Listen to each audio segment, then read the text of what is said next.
유튜브로 보시는 분들도 옆에 있는 가족들, 또 아시는 같이 있는 분들하고 인사를 나누기를 바랍니다. 오늘은 사랑과 질투라는 제목으로 말씀을 드립니다. 다윗은 블레셋의 장군 골리앗을 물리치고 이스라엘을 어려움에서 건진 구국공신이 되었습니다.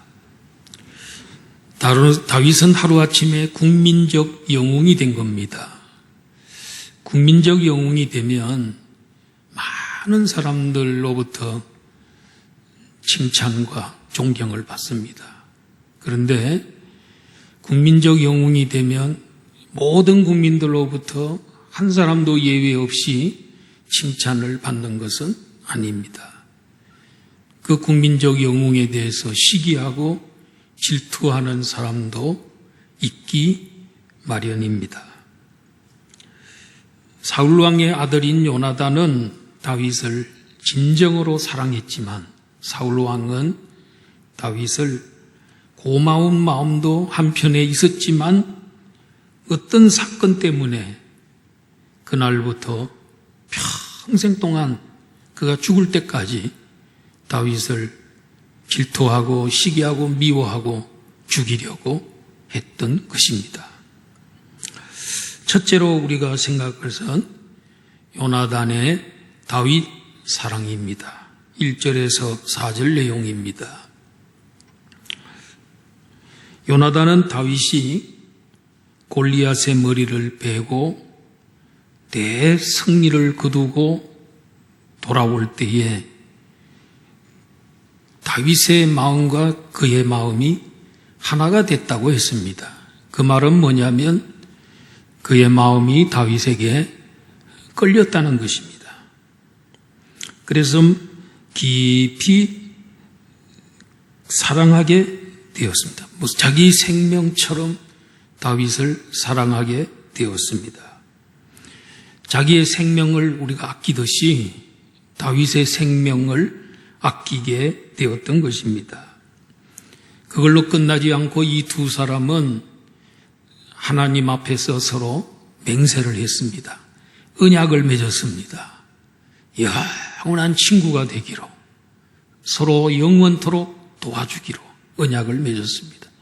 이건 마치 뭐와 같으냐면 국가와 국가 간에 동맹관계를 맺는 것하고 똑같대요. 동맹관계를 맺는다는 것은 같은 운명 공동체가 되겠다는 뜻입니다. 그래서 한 나라가 전쟁을 하게 되면 동맹을 맺은 한 나라가 파병을 하고 도와주도록 되어 있습니다. 우리나라가 미국하고 동맹관계입니다. 그렇기 때문에 전쟁을 하기나 그러면 할 수 없이 어떤 파병을 해서 도와주는 그런 관계죠. 혈맹, 우리나라 같은 경우는 혈맹관계라고 할 수 있죠. 6.25 전쟁을 통해서 피로써 맺어진 그런 관계이죠. 바로 이 요나단과 다윗과의 관계가 바로 동맹관계와 같은 그런 우정으로 다져진 그런 모습을 보게 됩니다. 이 두 사람은 사실 서로 친구가 될 수 없는 그런 상황이었죠. 요나단은 사울 왕의 왕자였기 때문에 자기가 원하기만 하면 차기 왕이 될 수 있고 세습을 할 수 있는데 누구도 반대할 사람 없습니다. 또 요나단이 큰 흠이 없었고 훌륭했던 사람입니다.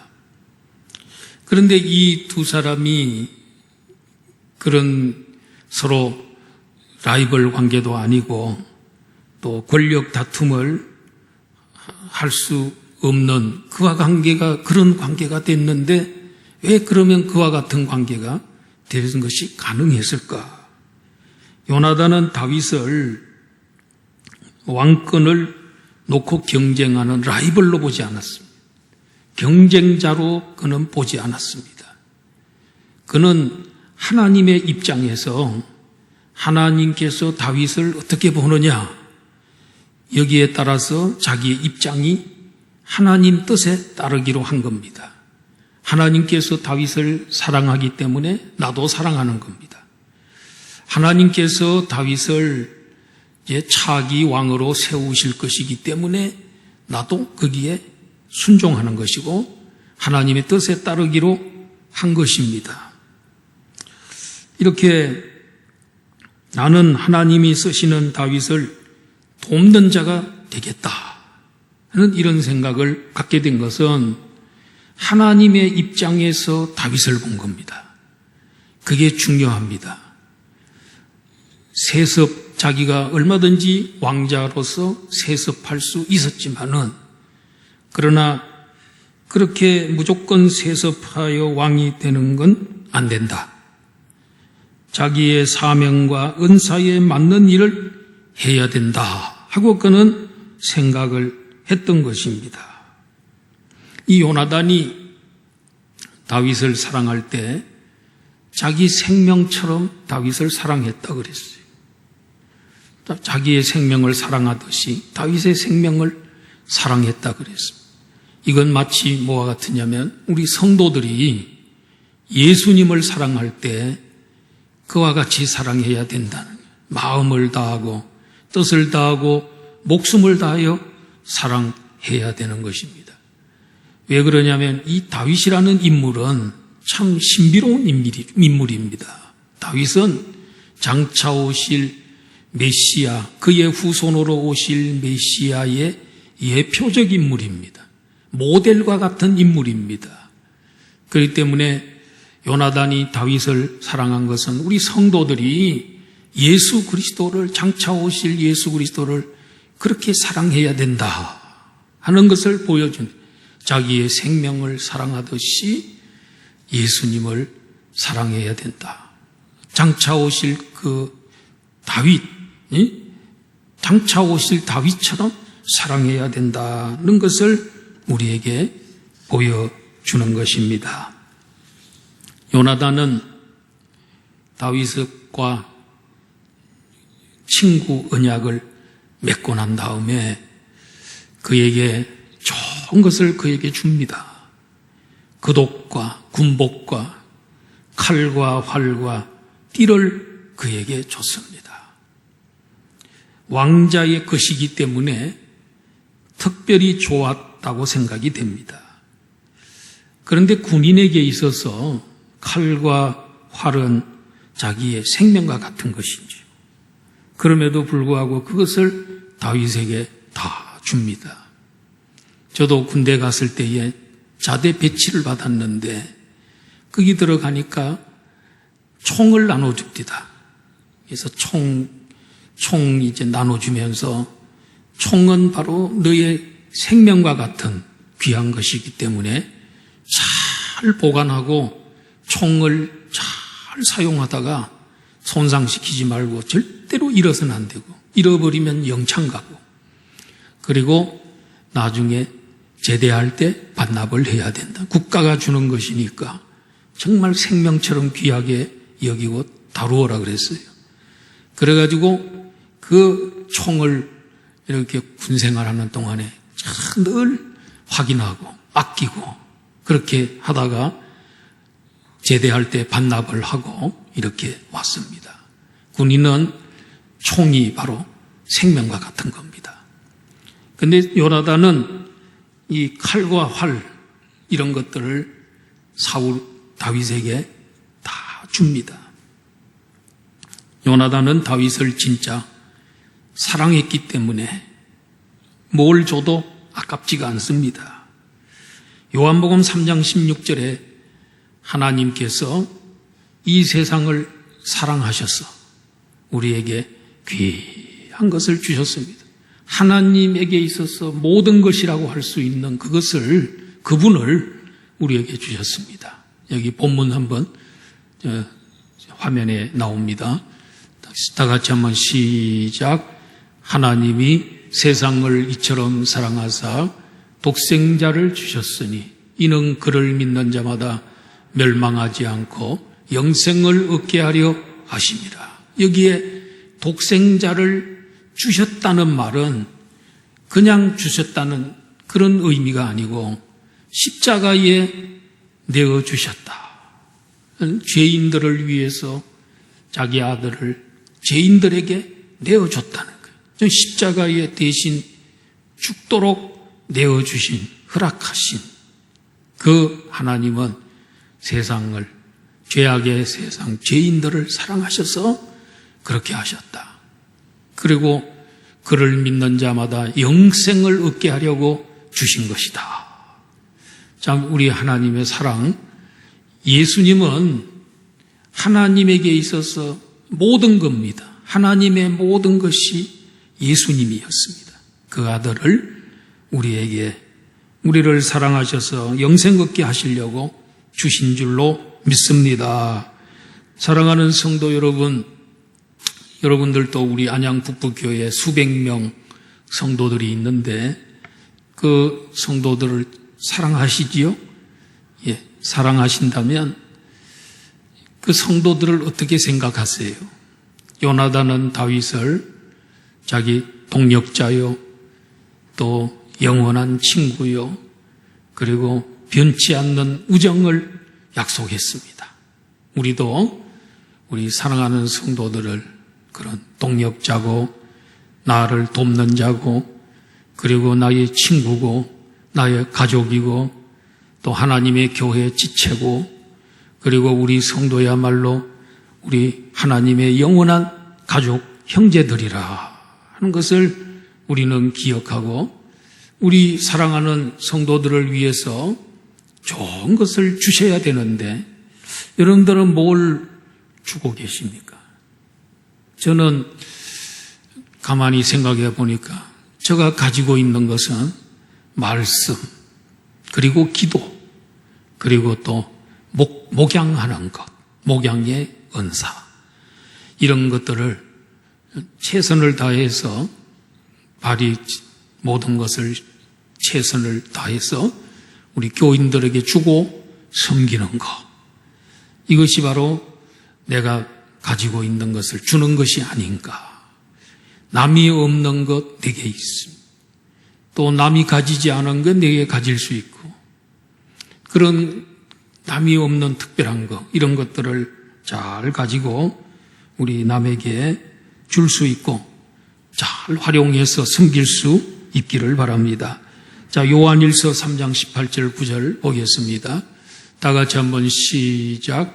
자녀들아, 우리가 말과 혀로만 사랑하지 말고 행함과 진실함으로 하자. 제가 부교역자 시절에 그 청년 중에 한 사람이 늘 우리가 만나면 여럿이 모인 데서 이 구절을 갖고 얘기해요. 그 청년, 그 학생이지 그때는 고등학교 학생인데, 자녀들아, 우리가 말과 혀로만 사랑하지 말고 행함과 진실함으로 하자. 또 다른 데 가가지고도 또 그런 얘기예요. 다음 주일날 만나면 또 그런 얘기야. 그래가지고 그 학생만 보기만 하면은 그냥 벌써 다 압니다. 형제 자녀들아, 말과 혀로만 사랑하지 말고 행함과 진실함으로 하자. 근데 그게 이제 처음에는 좀 너무 심하다 이렇게 생각했는데, 이게 나중에는 이제 각인이 되는 겁니다. 모든 학생들에게 그게 딱 머리에 딱 박혀요. 그래서 저는 이 구절 읽을 때마다 지금도 벌써 수십 년이 지냈지만은 그 청년이 생각나는 거예요. 그 청년이. 그래서 걔가 말과 혀로만 사랑하지 말고 행함과 진실함으로 하자. 그게 맥혀들더라니까요. 그래서 우리가 행함과 진실함으로 사랑해야 되는구나, 이런 생각을 갖게 되었습니다. 두 번째로는 사울 왕의 다윗 질투라는 이 5절에서 30절에 있는 내용입니다. 자, 다윗이 골리앗의 머리를 베고 이제 승리자가 돼서 돌아오게 됐습니다. 그리고 사울 왕이 이제 그 승리의 개가를 부르면서 백성들에게 돌아오게 됐습니다. 그랬더니 온 국민이 난리가 났습니다. 블레셋을 이기고 돌아왔기 때문에 난리가 났습니다. 아마 그때 난리가 난 것은 2002년도에 월드컵 할 때 우리가 4강 올라갔을 때 그 국민들이 난리가 난 것처럼 그보다도 더 했을 겁니다. 왜냐하면은 이 나라가 완전히 풍전등화와 같았는데 이겼기 때문에, 나라를 이겼기 때문에 더 국민들이 그랬는데 그 중에서도 여자들이 더 극성이었습니다. 극성 팬들이었습니다. 여자들이 모든 성읍에서 나와서 노래하고 춤추고 북을 치고 꽹과리를 치면서 환영을 하게 됐습니다. 그리고 심지어는 막 들뛰면서 노래를 하는데 그 노래 가사가 뭡니까? 지금 사울 왕이 제일 앞에 서서 오고 다윗이 지금 뒤에서 따라오고 있는데 사울이 죽인 자는 천천히요 다윗은 만만이로다. 사울이 죽인 자는 천천히요 다윗은 만만이로다. 이 말은 무슨 뜻이냐면은 사울이 수천 명을 죽였다면 다윗은 수만 명을 죽였도다 하는 그런 뜻입니다. 여러분, 이 얘기를 사울 왕이 직접 듣는 곳에서 이 노래를 부르는 게 그 지혜로운 건가요? 어리석은 일인가요? 예, 그렇게 노래 부르면 안 되지요. 사울 왕이 없는 데서 다윗 혼자 있는 데서는 혹시 그렇게 부를 수도 있지만 또 사실이 그렇지만 하더라도 노래 가사를 그렇게 만들어서 부르면 안 되죠. 너무 경솔한 일이죠. 이건 마치 뭐와 같으냐면은 우리 교회 교인들이 내 앞에서 신동환 목사님과 김성광 강도사님은 담임 목사님보다 키도 훨씬 크고 정말 너무너무 잘생겼다. 비교가 안 된다. 이렇게 저한테 얘기하면은 제가 기분이 좋겠어요? 나쁘겠어요? 제가 기분이 되게 나쁩니다. 그런데 그렇게 하지만 내가 없는 데서 해도 괜찮습니다. 사실이 또 그렇습니다. 키도 크고 아주 멋있고 또 모든 면에 훌륭합니다. 그런데 내 있는 데서 비교하면서 사람을 이렇게 비교하면서 그렇게 하는 것은 그거는 지혜로운 처사가 아니라고 생각이 됩니다. 차라리 그냥 바꿔서 다윗은 천천히고 사울은 만만입니다. 이렇게 바꿔 불러도 백성들은 다 압니다. 다윗이 더 많은 사람을 죽이고 이겼다는 거 다 압니다. 지혜롭게 해야지요. 근데 사울 왕은 그 말에 불쾌하여 심히 노했다 그랬습니다. 다윗에게는 만만을 돌리고 내게는 천천을 돌리니 다윗이 더 얻을 것이 나라 말고 무엇이냐? 이 무슨 뜻이냐면은 이대로 가다가는 다윗이 나라를 차지하겠구나.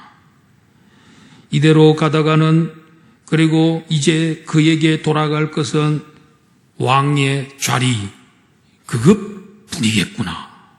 이렇게 말을 하게 된 것입니다. 우리가 말을 참 조심해서 근데 그날 이후로 사울이 다윗을 주목했다. 시기하는 눈으로 바라봤다. 의심하기 시작했다. 질투의 눈으로 경계하기 시작했다 하는 뜻입니다. 그러니 그날 그 여인들이 부르는 그 노래 때문에 사울 왕의 인생은 질투하는 일생이 되었습니다. 그날 이후로. 그리고 그의 인생이 망가지기 시작했습니다. 그리고 패망의 길에 들어서게 된 것이고 병들기 시작한 것입니다.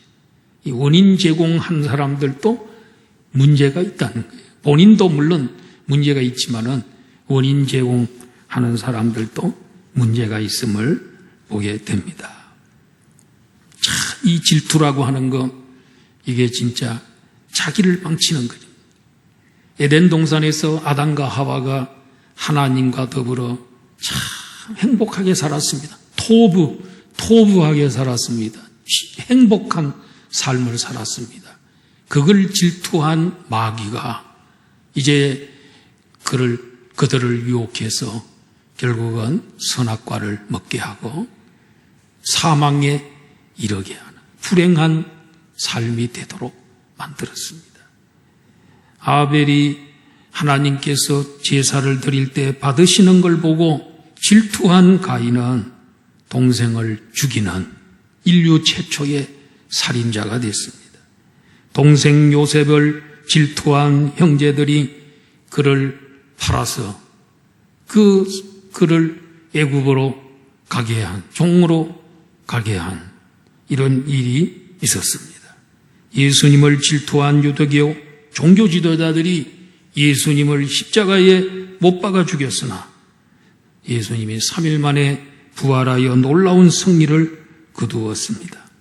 사울 왕이 다윗을 비교의 대상으로 보고 늘 질투하고 미워하고 있었을 때 바로 그 질투와 미움이라는 시기라는 그 틈을 타고 악한 영이, 악령이 그에게 들어왔습니다. 그랬더니 그가 정신없이 떠들어대는 정신 이상자와 같은 그런 사람이 되었던 것입니다. 그러니까 우리의 삶 속에서도 미움이라는 것, 질투, 시기, 다툼 이런 것들을 사탄이 이용한다는 거죠.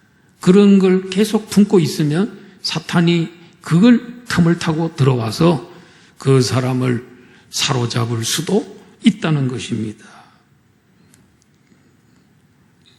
다윗이 사울 왕을 위해서 수금을 타고 있는데 사울 왕이 마음속에 악령이 들어가니까 다윗을 죽이려는 마음까지 생겼어.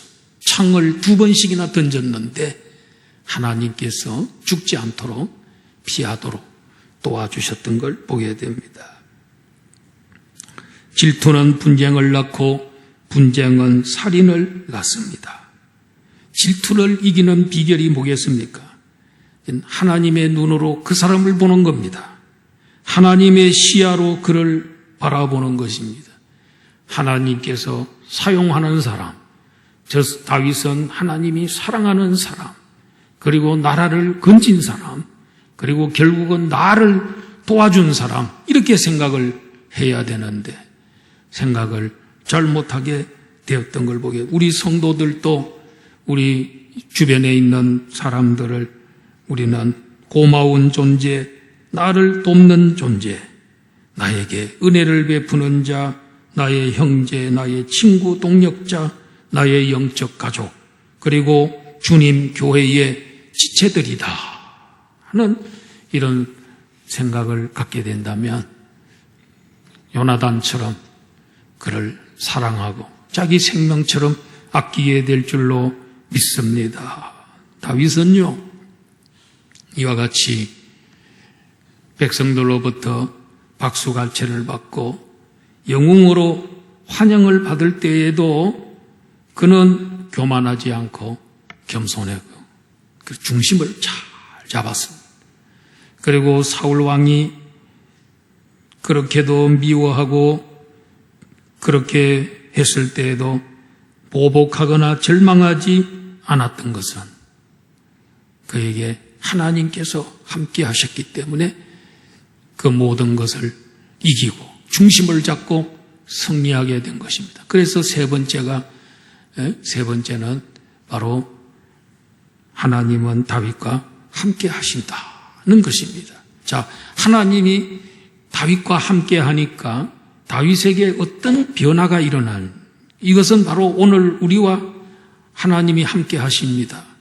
그러면 어떤 변화가 우리에게 있는가를 보여주는 것입니다. 첫째로는 다윗이 지혜로운 삶을 살게 되었습니다.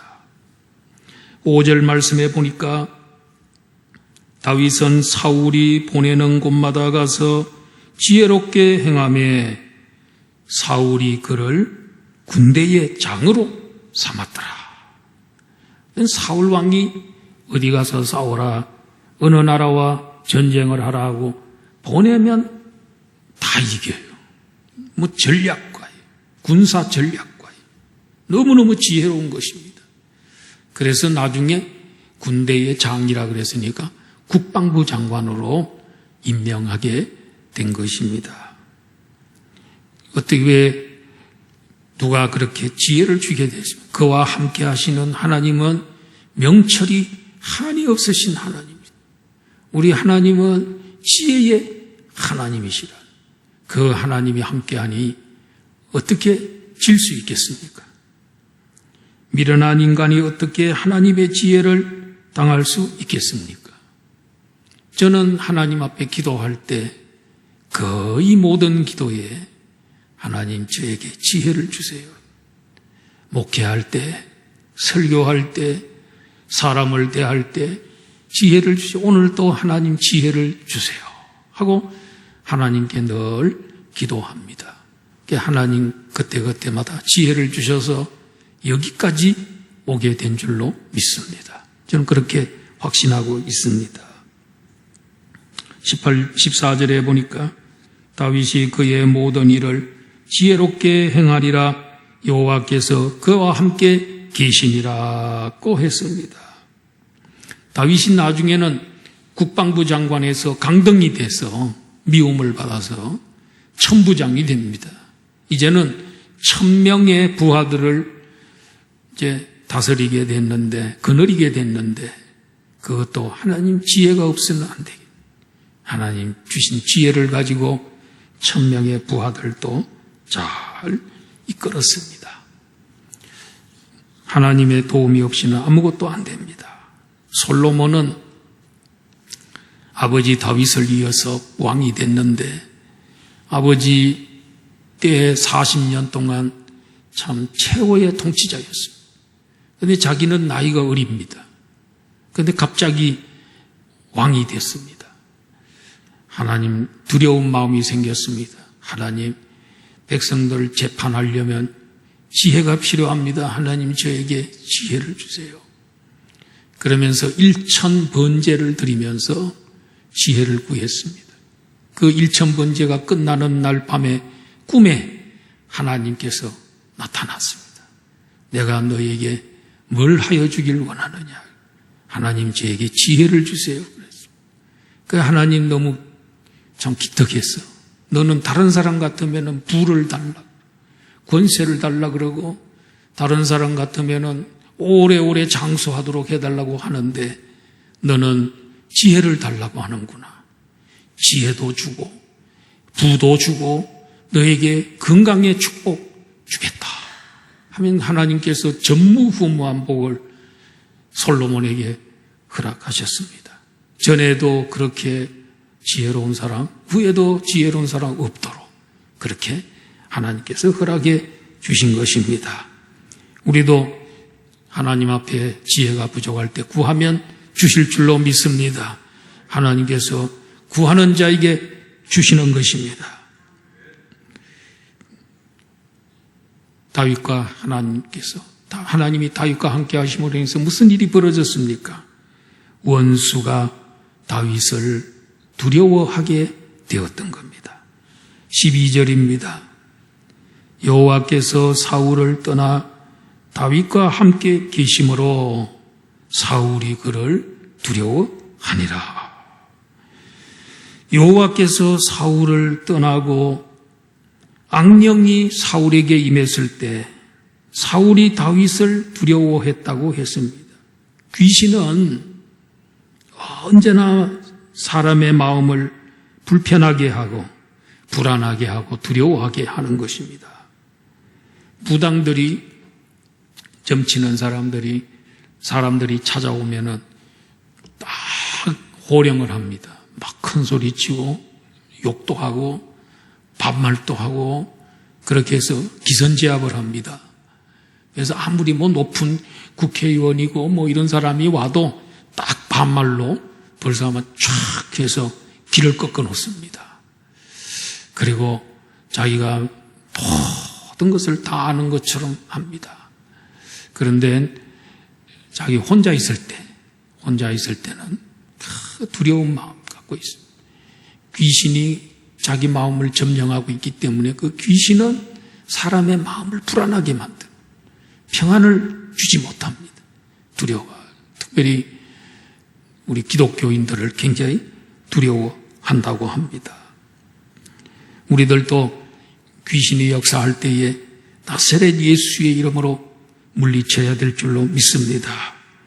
마가복음 16장 17절, 마가복음 16장 17절에 보면은 예수님께서 귀신을 쫓아낼 때 어떻게 쫓아내라 그랬습니까? 믿는 자들에게는 이름 표적이 따르리니 꼭 그들이 누구 이름으로? 내 이름으로 귀신을 쫓아내며. 누구의 이름으로? 주님은 내 이름으로 예수, 나사렛 예수의 이름으로 나가라. 여러분 지금도 마찬가지입니다. 귀신이 자꾸 여러분 괴롭히고 혹시 틈타려고 할 때 나사렛 예수의 이름으로 명하노니 물러가라 하면 주님께서 약속하셨어요. 믿는 자들에게는 이런 일이 따를 거라고, 이런 기적이 따를 거라고 약속하셨기 때문에 그대로 될 줄로 믿습니다. 물리치시기를 바랍니다. 자, 15절에 보니까 사울은 다윗이 크게 지혜롭게 행함을 보고 그를 두려워하였으나, 아니 사울은 다윗이 지혜롭게 행하는 것 보고도 또 두렵습니다. 그래서 어떻게 하든지 다윗만 보면 두려워해요. 왜냐하면은 자기 자리를 뺏을 사람이라고 생각을 했기 때문에 두려운 겁니다. 그러면 어떻게 하면 편안할까요? 다윗이 죽어야, 다윗이 제거돼야 편안한 겁니다. 그래서 다윗을 죽이는 방법 중에 하나를 제가 연구를 했는데 그게 뭐냐면은 자기 딸 미갈과 다윗을 결혼을 시키는 거예요. 그래서 이제 결혼 성사가 이루어졌습니다. 근데 한 가지 조건을 걸었습니다. 블레셋 사람들의 표피 100개를 가져와야 사위로 허락하겠다. 표피라는 건 뭡니까? 이 포경수술을 할 때에 그 끝에 잘라내는 그거 있잖아요. 남자들의 그 끝부분, 그 잘라내는 그 이제 껍질, 예, 그걸 얘기하는 건데, 그거 100개를 가져오라는 말은 뭡니까? 그 블레셋 사람하고 싸우다가 죽게 하려고 조건을 건 겁니다. 그런데 다윗은 친구들하고 가가지고요, 무려 200개나 가지고 옵니다. 그러니까 할 수 없이 결혼을 이제 시키게 된 거죠. 세상에 여러분, 사위를 죽게 하려고 딸하고 결혼시켜놓고 사위 전쟁터에 나가서 죽게 하려고 사위를 삼는, 그 딸을 주는 그런 사람은 우리 인류 역사상에 사울밖에 없는 것 같아요. 아, 이게 맨정신으로 된 겁니까? 세상이 어떻게 악해도 그렇게 악할 수 있습니까? 차라리 결혼시키지 말든. 자, 결국은 사울이 다윗을 더욱 두려워하여 평생의 다윗의 대적이 되니라 하고 29절은 말씀하고 있습니다. 세 번째로 하나님께서 다윗과 함께 하심으로 무슨 일이 벌어졌습니까? 사랑받고 존귀한 사람이 되게 하셨습니다.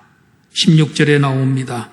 온 이스라엘과 유다는 다윗을 사랑하였으니, 하나님이 함께 하니까 모든 사람들이 다윗을 사랑하고 존경하게 되었습니다. 이처럼 하나님께서 함께하는 자는 사람들에게 사랑받고 존경받게 됩니다. 요나단은 자기의 생명처럼 다윗을 사랑하고 아꼈다고 했습니다. 마지막 절 30절에도 보면 끝부분에 뭐라고 되어 있습니까? 다윗의 이름이 심히 귀하게 되었더라. 여러분, 인류 역사상에 가장 귀한 이름을 꼽으라면 우리는 몇 이름을 꼽을 수 있죠? 아브라함. 그 다음에 두 번째는 말할 것도 없이 다윗, 그 다음에 모세, 뭐 이런 이름들입니다. 그래서 이 서양 사회에서 보면 다윗을 뭐라고 그래요? 데이비드 이렇게 있잖아요. 그 데이빗이란 말이 다윗이란 말입니다. 그런 이름들이 굉장히 많습니다. 그리고 우리가 다윗 하면 생각나는 인물이, 연상되는 인물이 있죠. 그의 후손으로 이제 이 세상에 오실 메시아, 1000년 후에 오셨던 메시아 예수 그리스도가 생각나지. 그런데 하나님께서는 왜 이 목동이었던 다윗을 왕으로 세웠냐면은 장차 오실 그의 후손으로 오실 그 메시아가 왕이 될 거라는 거예요. 다윗과 같은 왕이 될 거라는 거예요. 예수님 무슨 왕이 됐습니까? 만왕의 왕이 되셨다. 죽으시고 부활하신 후에 하나님 보좌 우편에 앉는 하늘과 땅의 모든 권세를 소유한 왕이 된다. 영원한 왕, 만왕의 왕이 된 거란 말이죠. 그래서 다윗을 왕으로, 왕인 다윗의 후손에서 예수 그리스도가 나오는 거예요. 다윗과 같은 그런 왕이 될 거라 하는 것이죠. 그리고 하나님 다윗에게, 다윗이 성전을 지으려고 하니까 네가 지을 수는 없지만은 준비는 다 했습니다. 그가. 그러면서 하나님 축복하시잖아요. 네가 나를 위해서 집을 지어주려고 그래. 너무 고맙다. 나도 너의 일을 위해서 집을 지어주겠다. 그 다윗의 가문을 하나님 그 왕통 가문으로 삼아주시지 않습니까? 그 예수님 이 세상에 오셔서 교회를 세우시고 나라를 세웠는데 무슨 나라? 하나님의 나라를 세우신 줄로 믿습니다. 그러니 얼마나 이 참 놀라운 일입니까? 참 이 다윗이라는 인물은 참 위대한 인물입니다. 이스라엘 사람들은 다윗을 최고의 인물, 모세, 다윗, 아브라함을 최고의 인물로 생각하고 있습니다. 결론입니다. 화면을 한번 보시기 바랍니다. 오늘 설교 전체를 한번 요약을 한번 해보도록 그렇게 하겠습니다. 전체 요약을 한번 하겠습니다. 오늘 설교의 제목은 뭐지요? 사랑과 질투. 그런데 다윗, 요나단으로부터는 사랑을 받았지, 그죠? 요나단의 다윗 사랑받았어요. 그리고 사울 왕으로부터는 질투를 받았습니다. 그런데 이런 것 속에서도 중심을 잡았어요. 교만하지도 않고, 그렇다고 좌절하지도 않았던 건 누가 그와 함께 했기 때문에, 하나님께서 다윗과 함께 했기 때문에 그랬다. 함께 하시는 하나님은 다윗에게 어떤 복을 주셨다? 지혜를 주셨다. 두 번째로는 원수가 다윗을 두려워하도록 그렇게 해주셨다. 그리고 다윗은 사랑받고 존귀한 사람이 되었다. 우리와 함께 하시는 하나님 때문에 우리도 이렇게 지혜로운 자가 되고 또 원수가 두려워하는 자가 되고 사랑받고 존경받는 자가 될 줄로 믿습니다. 여러분, 우리 하나님이 함께하면 두려울 것도 없고요. 안 되는 일도 없습니다. 그게 최고의 행복입니다. 할렐루야. 이런 복이 여러분들에게 있음을 확신하시고 승리하는 삶이 되기를 바랍니다. 기도하겠습니다.